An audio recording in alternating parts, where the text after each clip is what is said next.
Guys, this is me again. So, this video is para naman sa mga kabataan. Mga kabataan natin guys, mga kagaya kong kabataan, no? Is about naman to sa relationship. Mga nagjojowa-jowa agad dyan. Alam nyo, sa mga kabataan kagaya ko ngayon, wala masamang magjowa. Wala masamang magmahal. Kasama sa buhay. Part of life. Pero, meron tamang panahon dyan eh. Kasi alam mo problema sa ating mga kabataan, ako di ko rin masisisi kasi ganun din naman naranasan ko ginagawa ko rin naman. Alam mo, ito yung mga dapat nating baguhin sa sarili natin as kabataan. Alam nyo kasi yung pagiging relationship, yung pagpapasok sa mga jowa-jowa na yan, pagbo-boyfriend, pag-girlfriend, alam nyo may tamang time yan dyan.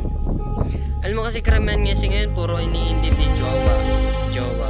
Bakit ginagawa nila inspiration jowa? May pinag-iayabang yung jowa. Alam mo kasi meron tayong 3 kinds of relationship eh. Diba? First, yung jowa na totoo na hindi ka iiwan, sasamahan ka sa hirap at ginawa. And then, pangatlo, yun yung tinatawag na live-in partner lang. Diba? Parang yun, hindi talaga totoo kasalin din mag-asawa. Hindi yung mag-asawa na talagang mayroon ng pamilya, yung kasal sila sa grado yung mga.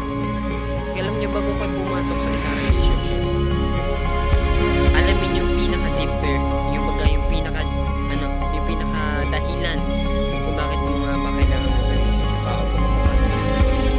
Kasi alam mo parang bilang isang bata, marami pa tayong kailangan unahin, marami pa tayong kailangan asikasuhin bago tayo pumasok sa isang relationship. Kasi karamihan mga pagkabataan yan, pumapasok bata pa sa relationship kapag nasaktan, naiiwan, ayun, maluluwa, iiyak, magdadrama, magpuso Facebook, kung ganito ganyan, mga lalaki lahat, mga babae, pare-pareho. No, pare-pareho naman, maluluwa eh. Lahat naman eh. Pero, kailan naman kasi naranasan natin yung mga ganong point? Because, bata pa tayo, yun na agad inuuna natin. Nagmamahal na tayo, pumapasok na tayo sa relationship, hindi pa tayo handa talaga. Alam nyo, bago kayo pumasok sa isang relasyon, ito lang yung learn. Bago kayo pumasok sa isang relationship, make sure yourself is fixed. Fix yourself first before you enter a relationship.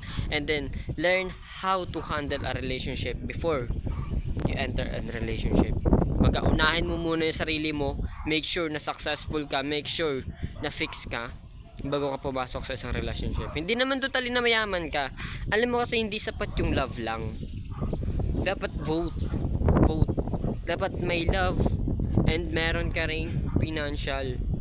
Kasi hindi sapat yung pagmamahal lang. What if nagutom ka, makakain mo ba yung pagmamahal? 'Di ba? What if nagka-emergency, makakain mo ba yung pagmamahal? 'Di ba? Hindi ko sinasabi na kailangan mo maging mayaman bago ka magpumasok sa isang relasyon.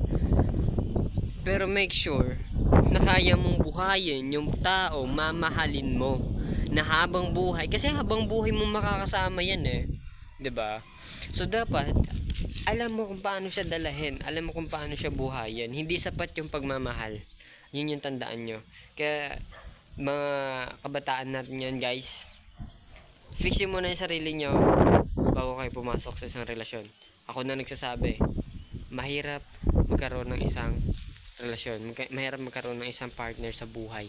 Although masaya sa una, pero hindi forever masaya yan. Kaya make sure handa ka. Ayun lang, sana may natutunan ka. Goodbye. Thank you for watching.